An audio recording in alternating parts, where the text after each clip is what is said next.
During the early 1890s, Henry George decided to put his efforts into the writing of a textbook on political economy, a task he felt absolutely necessary because of the confused state of the science as written about at the time. The result is his book, The Science of Political Economy, published posthumously in 1898 and finally edited by his son, Henry George Jr. What follows is a reading of the general introduction to the book, which is a powerful statement of George's intent and the reasons for writing. I shall try in this work to put in clear and systematic form the main principles of political economy. The place I would take is not that of a teacher who states what is to be believed, but rather that of a guide who points out what by looking is to be seen. So far from asking the reader blindly to follow me, I would urge him to accept no statement that he himself can doubt, and to adopt no conclusion untested by his own reason.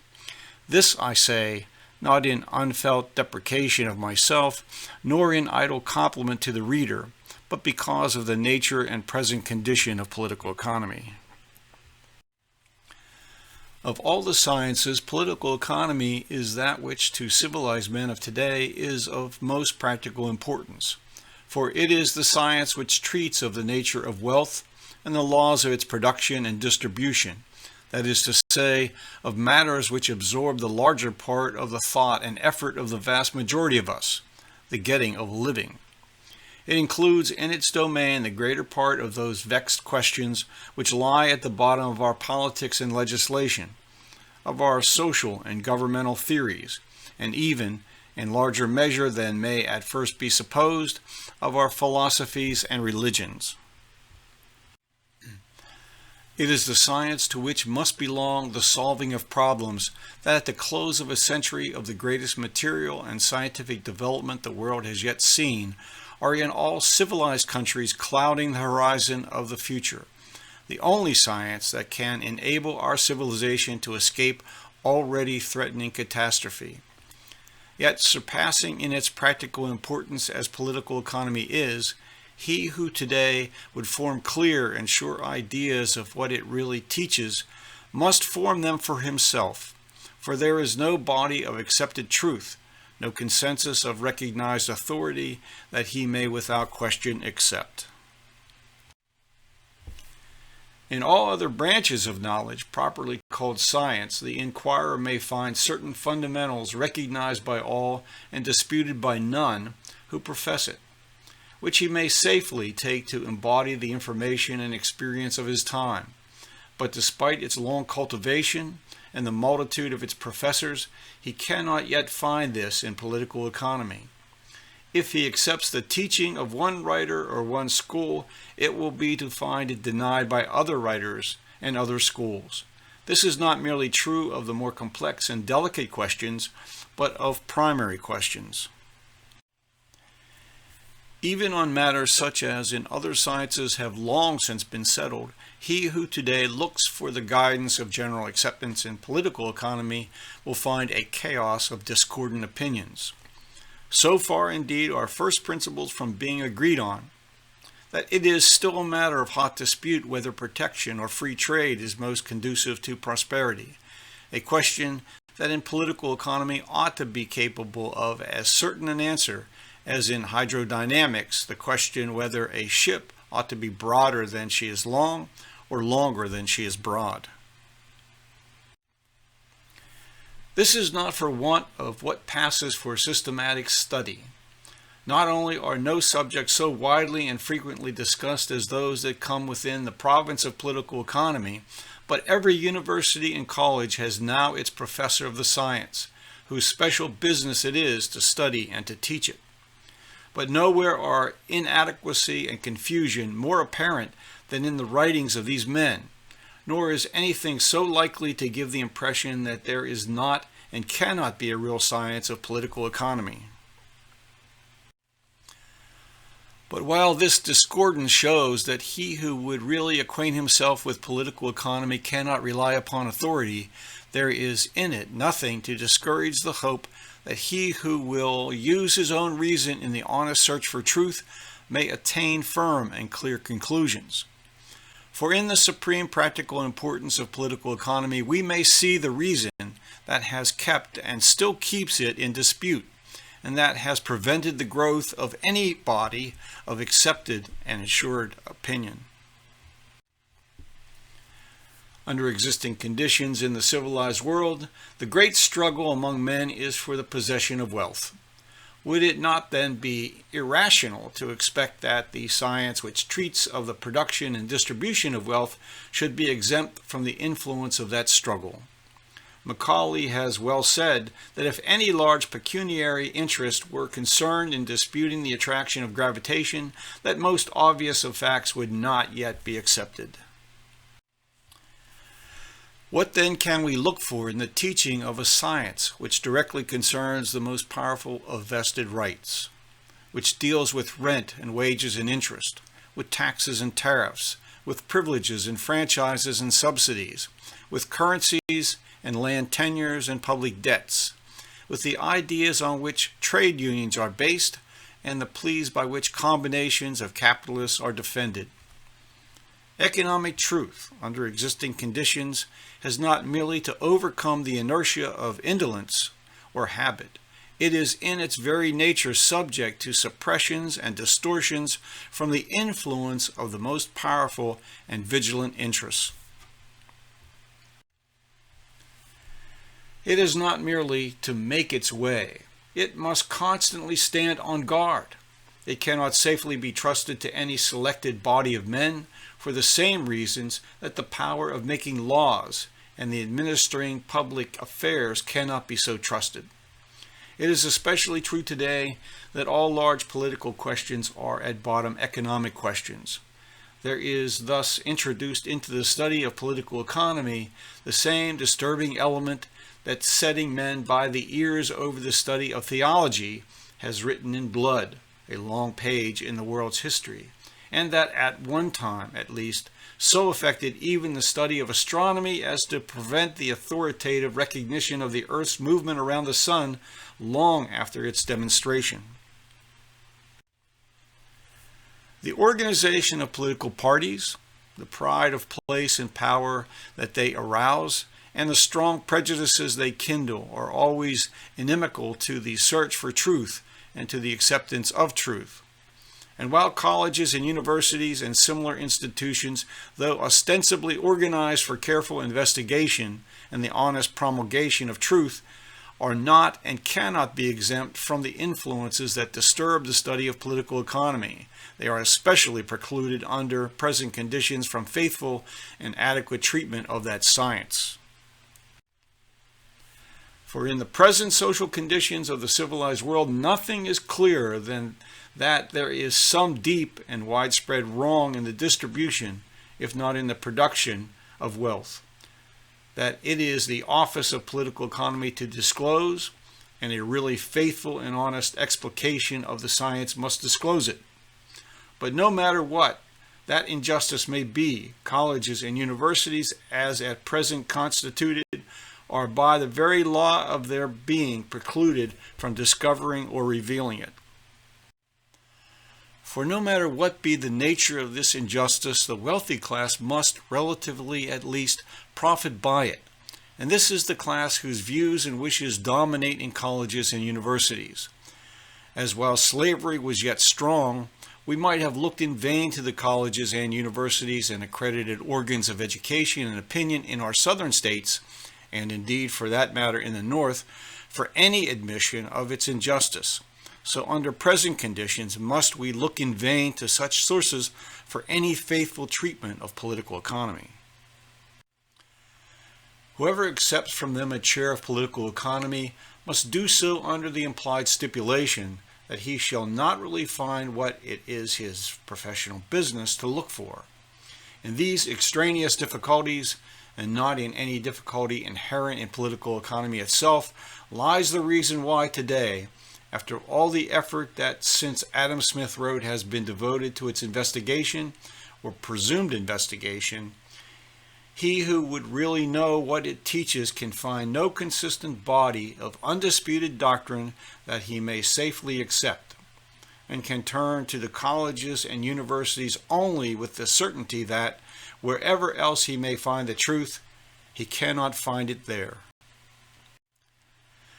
Yet if political economy be the one science that cannot safely be left to specialists, the one science of which it is needful for all to know something, it is also the science which the ordinary man may most easily study.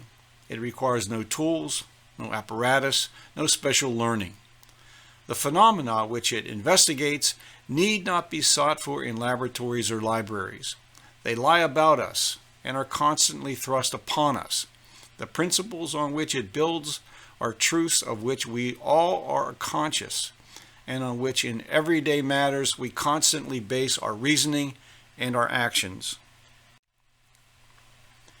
And its processes, which consist mainly in analysis, require only care in distinguishing what is essential from what is merely accidental. In proposing to my readers to go with me in an attempt to work out the main principles of political economy, I am not asking them to think of matters they have never thought of before, but merely to think of them in a careful and systematic way, for we all have some sort of political economy. Men may honestly confess an ignorance of astronomy, of chemistry, of geology, of philology, and really feel their ignorance. But few men honestly confess an ignorance of political economy. Though they may admit or even proclaim ignorance, they do not really feel it. There are many who say that they know nothing of political economy, many indeed who do not know what the term means. Yet these very men hold at the same time and with the utmost confidence opinions upon matters that belong to political economy, such as the causes which affect wages and prices and profits, the effects of tariffs, the influence of labor-saving machinery, the function and proper substance of money, the reason of hard times or good times, and so on.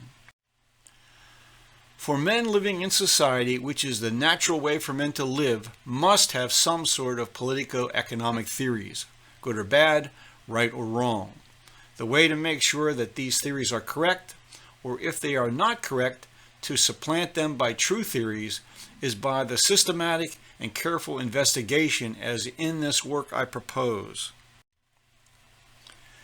But to such an investigation there is one thing so necessary, one thing of such primary and constant importance that I cannot too soon and too strongly urge it upon the reader. It is that in attempting the study of political economy we should first of all and at every step make sure of the meaning of the words that we use as its terms, so that when we use them they shall always have for us the same meaning. Words are the signs or tokens by which in speech or writing we communicate our thoughts to one another. It is only as we attach a common meaning to words that we can communicate with one another by speech. And to understand one another with precision, it is necessary that each attach precisely the same meaning to the same word. Thus two men may look on the ocean from the same place, and one honestly insists that there are 3 ships in sight, while the other as honestly insists that there are only 2, if the one uses the word ship in its general meaning of navigable vessel, and the other uses it in its technical meaning of a vessel carrying 3 square-rigged masts. Such use of words in somewhat different senses is peculiarly dangerous in philosophic discussion. But words are more than the means by which we communicate our thoughts. They are also signs or tokens in which we ourselves think. The labels of the thought drawers or pigeonholes in which we stow away the various ideas that we often mentally deal with by label. Thus, we cannot think with precision unless in our own minds we use words with precision. Failure to do so, this is the great cause of the generation and persistence of economic fallacies. In all studies, it is important that we should attach definite meanings to the terms we use. But this is especially important in political economy. for in other studies most of the words used as terms are peculiar to that study. The terms used in chemistry, for instance, are used only in chemistry. This makes the study of chemistry harder in beginning, for the student has to familiarize himself with new words. But it avoids subsequent difficulties, for these words being used only in chemistry, their meaning is not likely to be warped by other use from the one definite sense they properly bear in chemistry. Now, the terms used in political economy are not words reserved to it.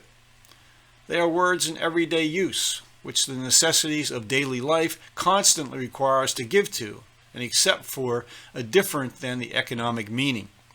In studying political economy and thinking out any of its problems, it is absolutely necessary to give to such terms as wealth, value, capital, land, labor, rent, interest, wages, money, and so on, a precise meaning, and to use them only in this, a meaning which always differs and in some cases differs widely from the common meaning. But not only have we all been accustomed in the first place to use these words in their common meanings, but even after we have given them as politico-economic terms a definite meaning, we must in ordinary talk and reading continue to use and accept them in their ordinary sense. Hence arises in political economy a liability to confusion in thought from lack of definiteness in the use of terms. The careless as to terms cannot take a step without falling into this confusion, and even the usually careful are liable to fall into confusion if at any moment they relax their vigilance. The most eminent writers on political economy have given examples of this, confusing themselves as well as their readers by the vague use of a term. To guard against this danger, it is necessary to be careful in beginning and continuously to be careful. I shall therefore in this work try to define each term as it arises, and thereafter, when using it as an economic term, try to use it in that precise sense and in no other. To define a word is to mark off what it includes and what it does not include, to make it in our minds, as it were, clear and sharp on its edge, so that it will always stand for the same thing or things, not at one time mean more and at another time less. Thus, beginning at the beginnings, let us consider the nature and scope of political economy that we may see its origin and meaning, what it includes and what it does not include.